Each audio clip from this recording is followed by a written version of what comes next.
Hey y'all, it's Ashley at Bookishrealm. I'm trying to like get some stuff together with this camera because I feel like because I have some books facing out, the camera is trying to focus on the faces in the background and not my face. So I've been having some like focusing issues going on with my camera lately. If y'all have any tips and tricks of how I can fix this, I have a a Canon EOS T7i. So if y'all know anything, Canon Rebel, if y'all know anything about that, please let your girl know, because I need some assistance.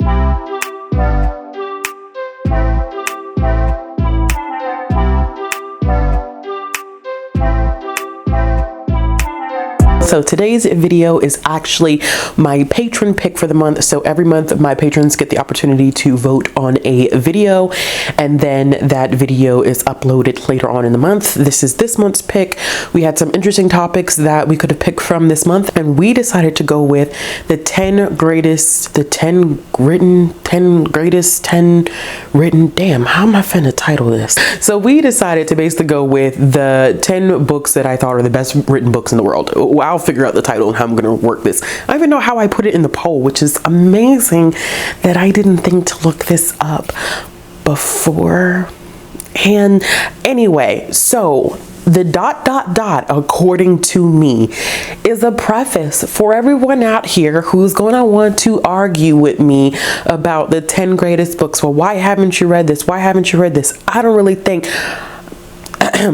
that's why it's according to me, and I can only go off of all the books that I've read in my lifetime, and I haven't really technically, in the grand scheme of things, been on this planet for a very long time, and I don't give out high accolades or 5-star ratings very often. So that made this even more difficult. When I was going through my Goodreads, I was like, jeez, like your girl really don't give out 5 stars like that. I thought I was a little bit more free with my 5-star ratings, but apparently not. And that is okay. We're going to live and let live. And I'm a hot mess today. This is a hot mess of a video, and I'm okay because I'm tired. So this is a hot mess of a video, but also probably going to be a lot of fun because when I get like this, I feel like I'm at my most fun level. So I am going to be talking about 10 of the greatest books of all time. I had a hard time with this, y'all, because one, I don't think I had a very high selection of 5 stars. They had to be 5-star ratings, or at least 4.5. And it amazed me at what I had been rating 5 stars. And this is across the span of maybe almost 10 years of tracking reading. So there are books that I've probably read that I have forgotten about because I didn't start really tracking until 2014. And then I realized that I like a lot more modern than I do classics. I realized that while I enjoy a lot of middle grade and YA, I leaned heavy on the adult side. For this one, I realized that I couldn't really even tap into children's or picture books. So this was a very interesting navigation type thing for me. I was very shocked at what my final results were after mulling over this list probably for a good hour or so. Not gonna lie, it took me a good hour or so to come up with this final list. Just know that if you don't see your favorite book, or if you see a book that you think is trash, we're all entitled to our opinions. That's perfectly fine. Y'all know that this is a safe space for you to give your opinions. As long as we respect each other, I ain't got no problem with how you feel. But I do want y'all to engage and let me know, what are your 10 books? What do you think you would have added to this list? Have you read any of the titles that I'm going to be talking about?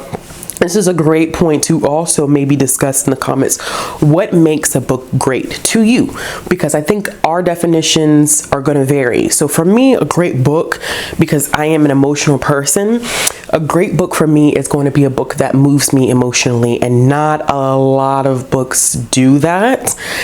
And so when I pick up a book that literally can pull on my heartstrings, or just brings me great joy, or just really fills me with emotions that I wasn't necessarily expecting going into the book, those are ones that always stick out to me.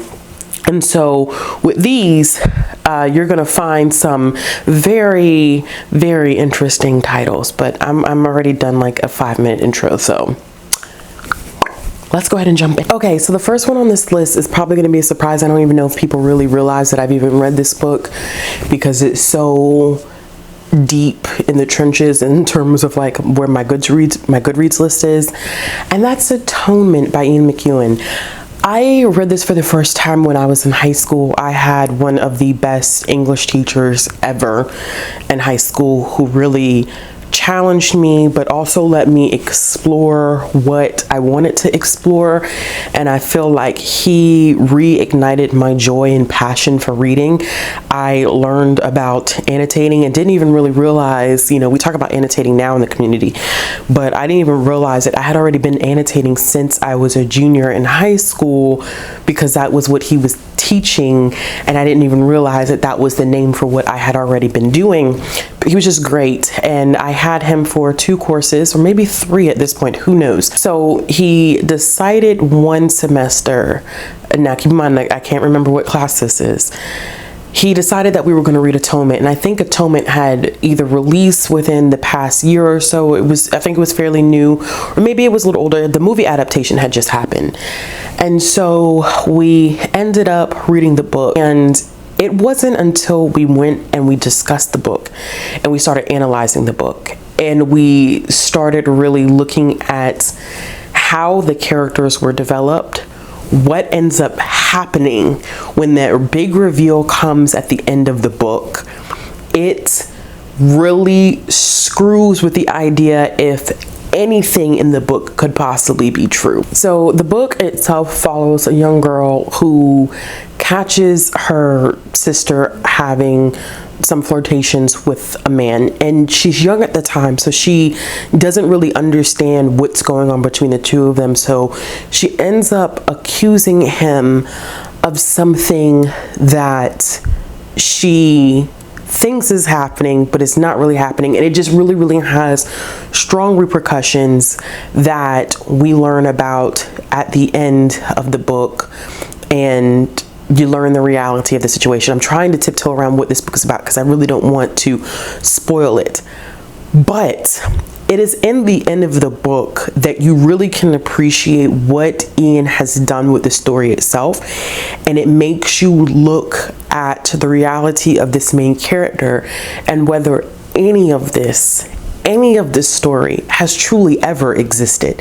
And so I think reading a book like that and looking at characters that are very well developed, looking at characters where you feel emotions across every single page, where you are connecting to people, where it tugs at you emotionally only for it to come full circle, and it makes you think about people's perceptions, people's memories, people's motives for doing certain things.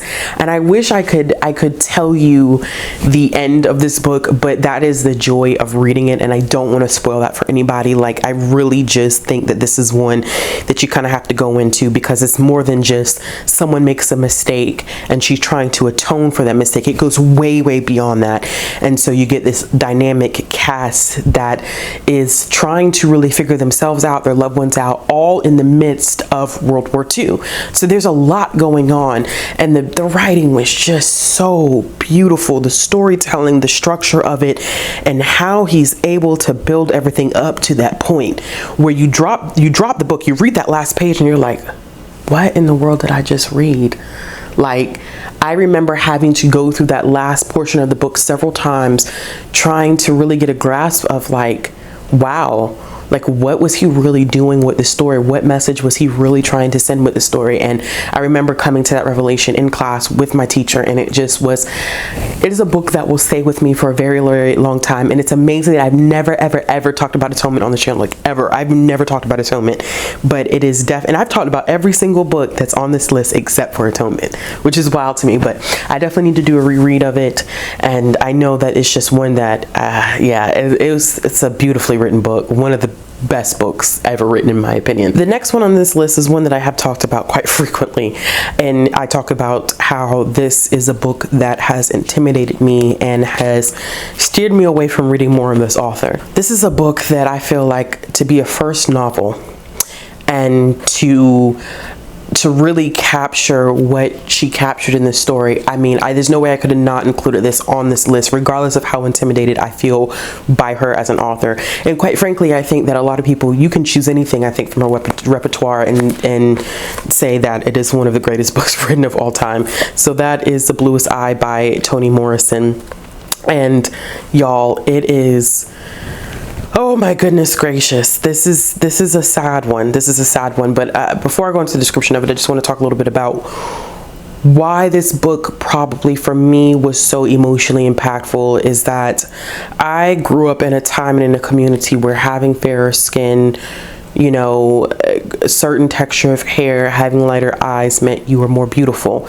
And so a lot of times I struggled with my self-esteem and my image because I wasn't any of those things. And it took a while to get past a lot of that. I remember, you know, like putting a relaxer in my hair and getting light colored contacts just to make myself look like I was, you know, just more than just a black girl, that I had to be mixed with something, multiracial, biracial, whatever.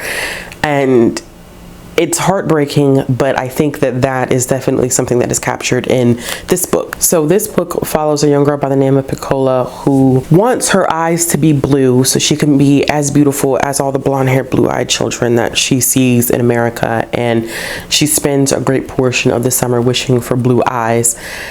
And a lot of horrible and tragic things happen to this young girl. And I think that one of the most iconic or beautiful things about this book is that Toni Morrison never shies away from reality and difficult topics as it applies to the Black community. It's raw, it's real. She never holds back in this book, and it is scary reading this book because of how raw and authentic she is, which is why, to me, it is one of the greatest books ever written. You know, people write books and, you know, they draw inspiration and, you know, they feel very impassioned by what they're writing. And I'm not taking that away from anybody, but it's few by far that I ever read books where the authenticity of it is so overwhelming that it's intimidating.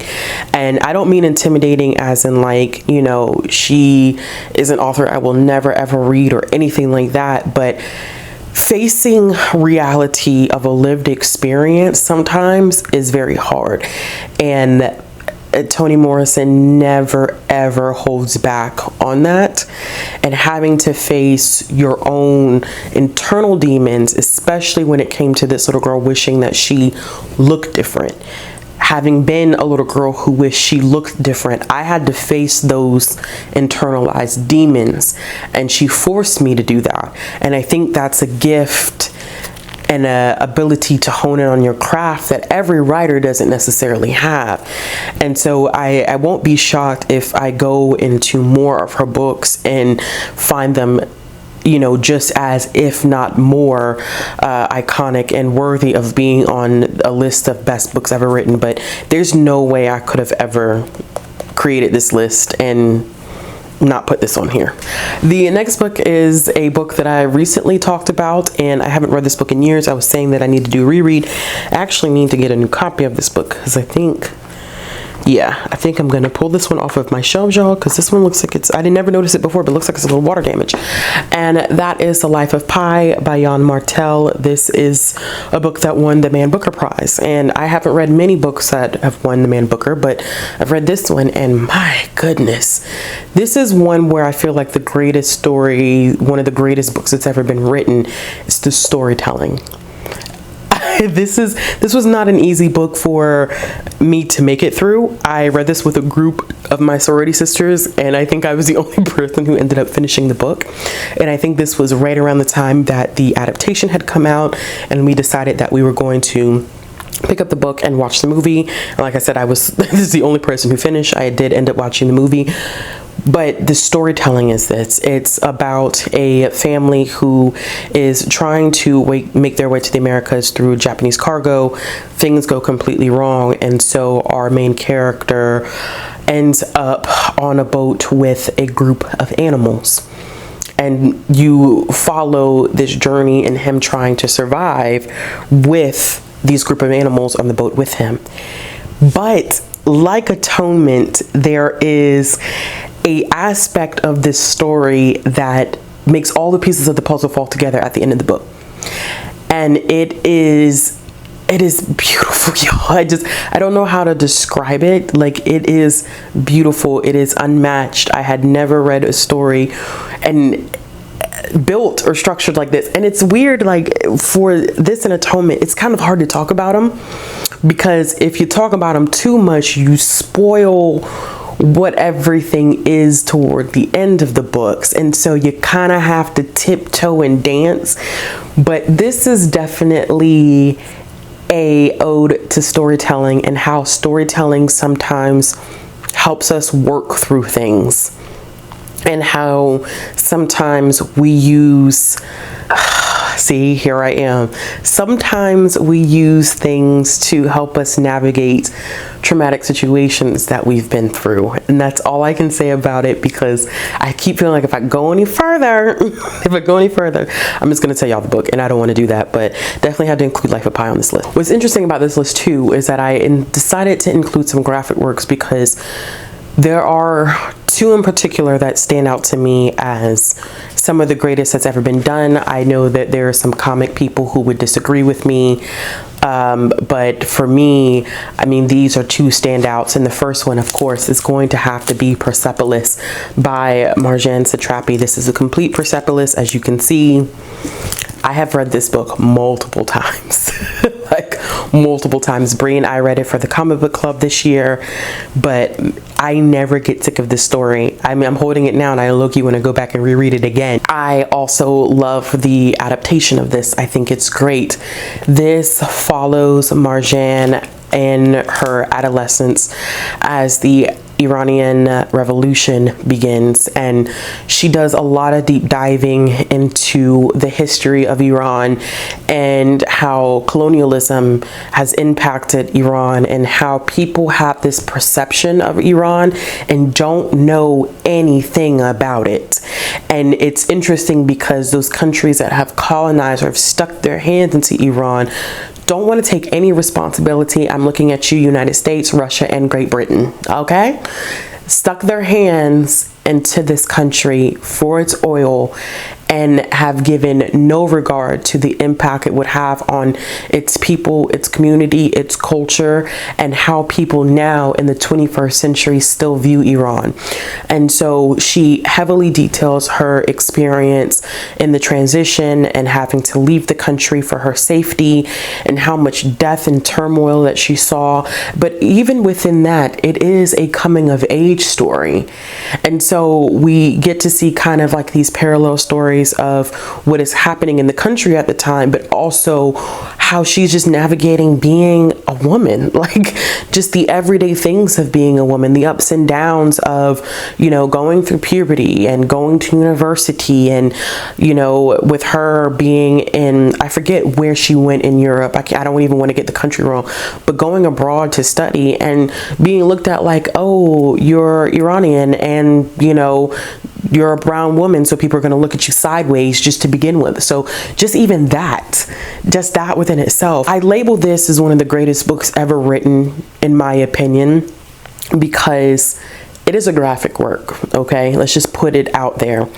It takes a lot to tell a story the way she told this story in such a small amount of space, panel by panel. And while it's not like an extreme immersive look into the history and the culture of Iran, she paints enough to where people get the opportunity to learn that what you think of Iran is not what is really happening, and the people who should be taking responsibility for what they've done are not ever going to take responsibility for what they're done. And you get to see family dynamics, and just, she has a gift for writing. She has a gift for teaching you so much about herself, her family, her life, her culture, her country, and how difficult it is, how torn you can be in wanting to have this love and appreciation and respect for your country, when a lot of times there have been people who've been put into power who have harmed you so much in the name of your country. And so I mean, I can't speak highly enough about Persepolis. I always tell people, if there's any nonfiction graphic memoir that you ever read in your lifetime, Persepolis needs to be it, because it does not disappoint. The next one that I have on my list is a single issue comic, and I will die on this hill of how much I like this. It is Thor #6 by Jason Aaron. I talked about this issue a lot, I believe, last year. I read it because I've been following kind of the storyline of Carnage and the symbiote, and because there was this whole King in Black event that happened last year with Marvel, and so I started deep diving into some back issues because I do have the Marvel app, and this was one that I found on the website that they told me to read this, and it doesn't really hold much, I think, for people who are not interested in comics, because it really is just kind of like this off kilter issue where you learn a little bit more about the guy, kind of, and not really at the same time, but it's the first time that he's seen on page. The guy who created the symbiote that you are used to seeing with Venom, that you're used to seeing with Miles Morales. Like, this is one guy who has created all of this, and the first time he ever appears is in Thor #6 by Jason Aaron. And it's interesting because what he does is, and I haven't looked it up, I don't know if it's confirmed or anything, but it definitely is a more atheist look, or maybe even agnostic look at religion through a comic that is about aliens. Aliens who have been praying to this entity, and essentially nothing is happening. And it is very intriguing because we follow this guy who has a decent life, but things start going left in his community, and his wife just keeps telling him, just pray about it. And I mean, like, everything just keeps going downhill to the point where he just loses his faith. And then you have all of a sudden what appears to be gods fighting each other, falling to the earth, and that's when you kind of see how things come together in the Marvel universe, which probably right now, if you don't really read comics, a lot of this is probably not making a whole ton of sense.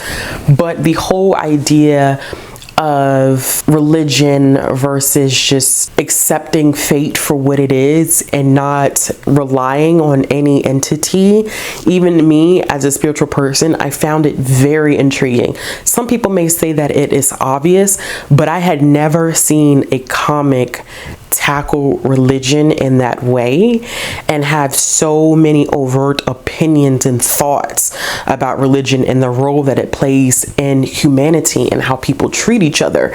And that was kind of like the bigger message at it. Like, y'all, it is one of the most dynamic and iconic single issues that I've ever read. I literally want to go back and read it again because it was just that fascinating, that amazing. And I mean, if you ever have any interest in reading about Carnage and King in Black and all that stuff, like, definitely give this issue a read. One of the best of all time that I've ever put my hands on. The next one that I have is Heroin, which is one of 2 YA books that is on this list.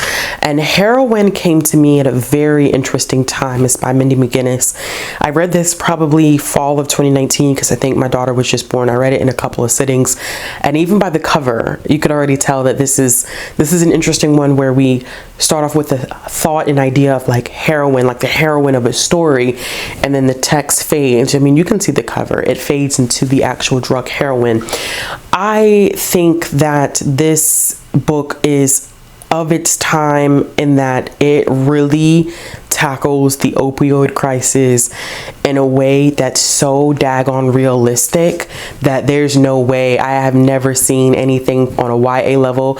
I haven't really seen anything like it. Like, I know that Ellen Hopkins does a lot with drug usage in teens, especially in her Crank series, but even then, like, Mindy McGinnis puts you into the shoes of this young girl who's playing softball, and her friend get into a car accident, and she ends up damaging her knee. But I think she's a shortstop, or is she a catcher?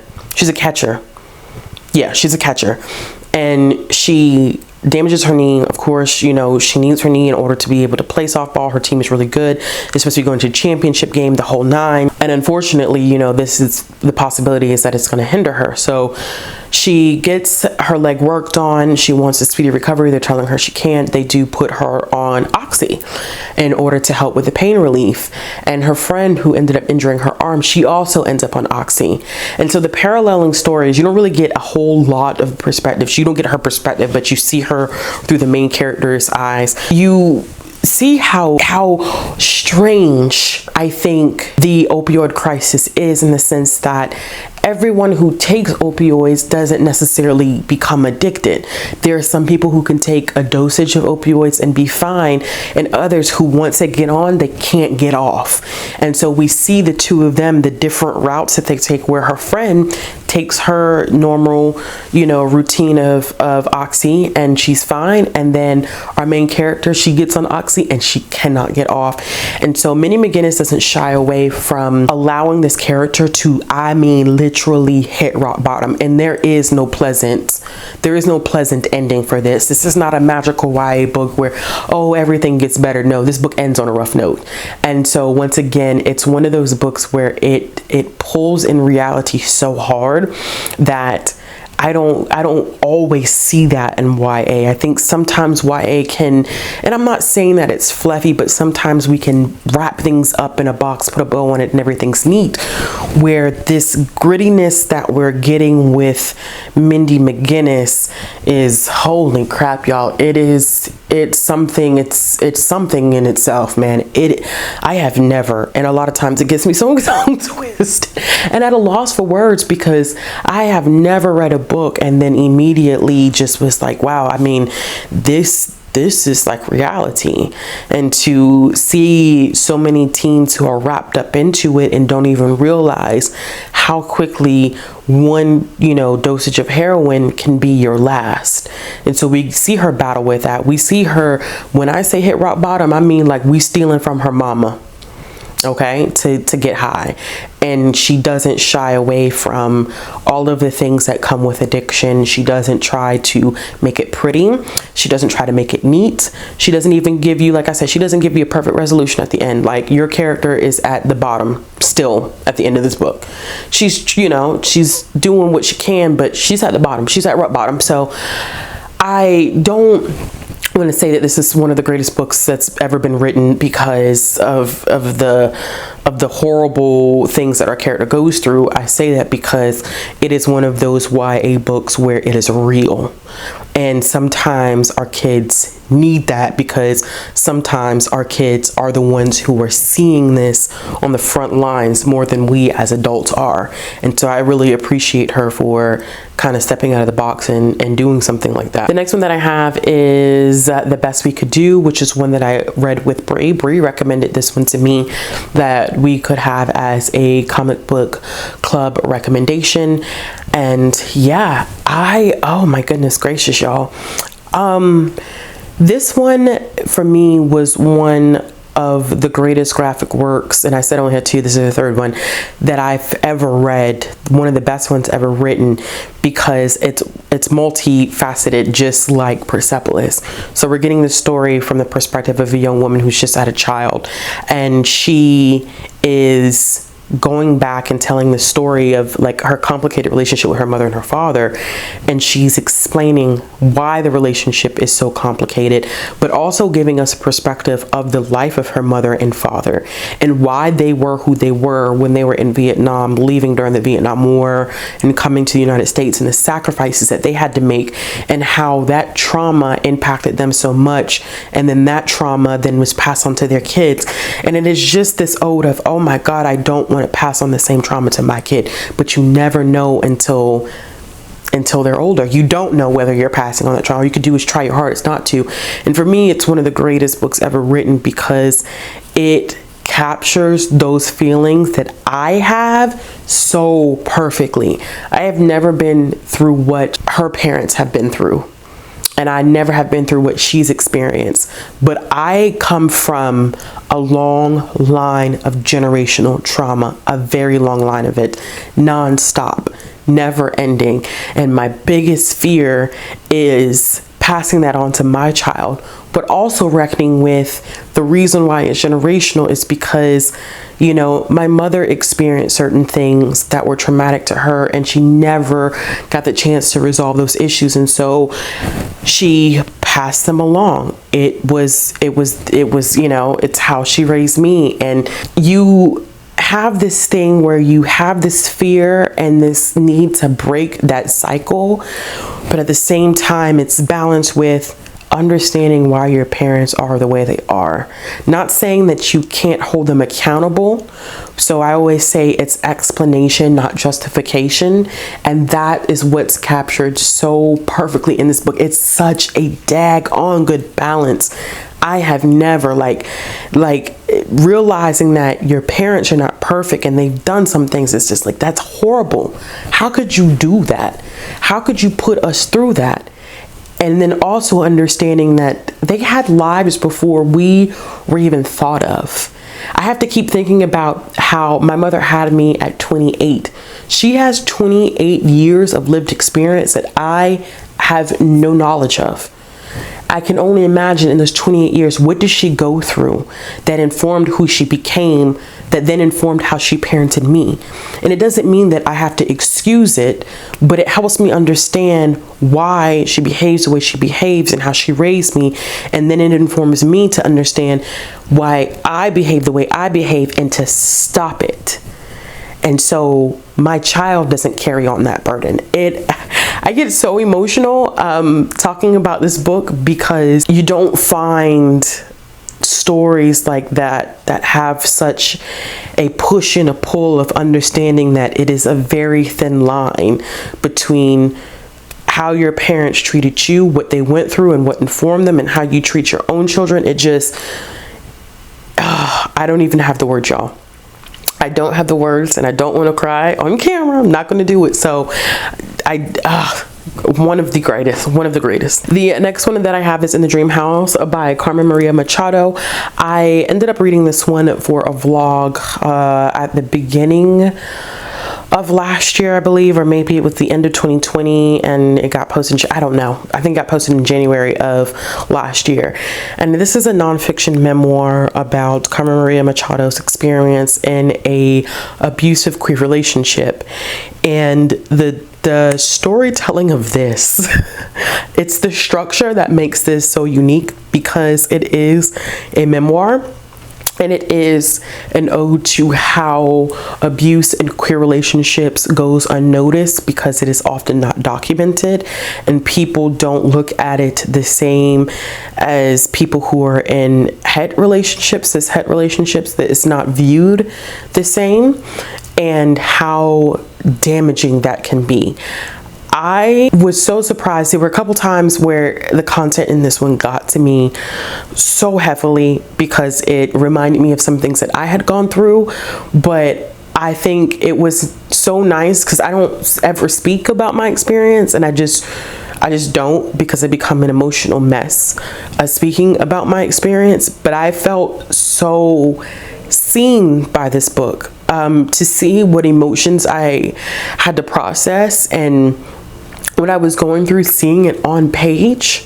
I had never, this was the first book after my whole situation that I read where I was like, this is exactly what I went through. And kind of seeing like Carmen Maria Machado work through what she went through and how I had to work through what I went through. I will always hold this book in high regard, regardless of like how it's written and the poetic aspects of it and the hard parts of it, and how she just bared her soul in this book. And I appreciate that, because there's so many people in this world that needed this, because they're either going through it or they've been through it. And sometimes you just need to see that you're not the only person that's been through a situation like that, and that you're not any less of a human. You're not dumb. When people always ask questions like, well, why did you stay? Why didn't you just leave? And seeing my feelings validated in what I went through, because it's hard to understand being in a situation that is abusive if you've never been in it.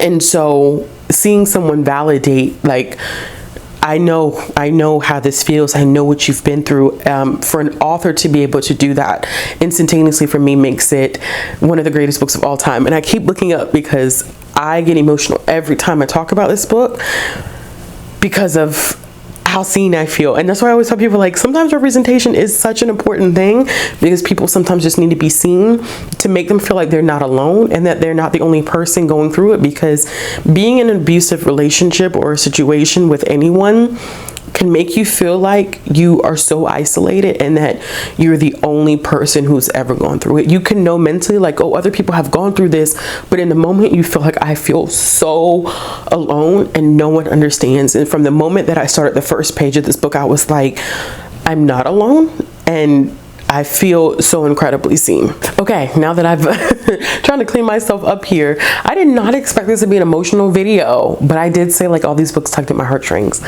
So I don't know why I expected this not to be emotional, but the next one that I have on this list is The Deep by River Solomon with David Diggs, William Hudson, and Jonathan Snipes.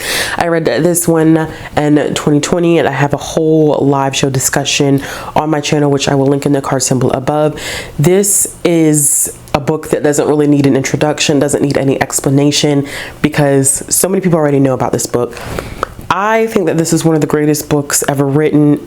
And it's interesting because this was an inspiration from a song that these three creators did. That's what River Solomon did, use that as an inspiration to create this story. And I think that just the whole idea of, once again, passing on trauma. I don't know why I resonate so heavily with books that really discuss that. Maybe because it's something that I've just been through so much that I can appreciate when it's done in a authentic and realistic way. And while this does talk about Black mermaids, I also have a reading vlog with this where I did my Black Mermaid, Black Siren reading vlog, so I will also include that. So even though this talks about mermaids, I think that the whole concept of the passing on of trauma and keeping a history alive and the burden that creates on people is such an authentic thing. This is a book that challenges you a lot. I think it is not always the most accessible book, but it is a beautifully written book, and it's short. It's so short, but it took me days to read it because I literally was pulling piece by piece by piece by piece, like, of this, the annotations in this. There's no way I could have made this list and not included this book. And the last one that I have on the list is Salt to the Sea by Ruta Sepetys. Whoo, child. I have a full book review of this one on my channel, which I link. This is an older one. I was emotional the first time I read it. I was emotional the second time I read it. I need to reread it again and I'll be emotional. This is what I consider to be one of the greatest books written of all time, especially when I start thinking about YA historical fiction, because it definitely takes a different perspective of what we consider to be historical fiction, and it is a boldness that you sometimes don't see in YA. We have a tendency to kind of stick with the same stories, especially when we're covering World War II, and this takes a different route. This talks about Lithuania and the impact of World War II on them, with German forces coming in, Russian forces coming in, and how difficult it was for people in this country when they were trying to leave. And it focuses on one of the greatest maritime disasters in the world. Although people often think about the Titanic when we talk about greatest maritime disasters, people always leave this one out, and more people died in this than on the Titanic. And it is a piece of history that is often left out of the narrative. And I always find that intriguing because it is the winners of wars that are able to tell stories. And those who are most impacted, their stories never, ever get told. And so I'm glad that Ruta Sepetys took the opportunity to write from a perspective that we don't often see. She does this with all of her books. I just finished her latest book, I Must Betray You, earlier this year, which talks about the Romanian Revolution in '89. What YA historical fiction is going to tackle a subject like that? So, I mean, I literally could put all her books on this list. to be honest with you, but I'm gonna go with Salt of the Sea. It's one that I've read the most, one that has had the most emotional impact on me. All right, y'all, so that is my list of 10 of the greatest written books, or greatest books written of all time. I don't know. Y'all get what I'm saying. You get what I'm saying. As I said before, in the comments below, let me know what would you have chosen as your top 10, or give me one or two that you would add to this list, or tell me one or two that you think I should read. As always, if you like this video, give it a thumbs up. If you want to see more content from me, click the subscribe button, hit the bell for notification. Looking for ways to support the channel or ways to follow me on social media, all the links will be down in the description box below, and I'll be back with another video soon.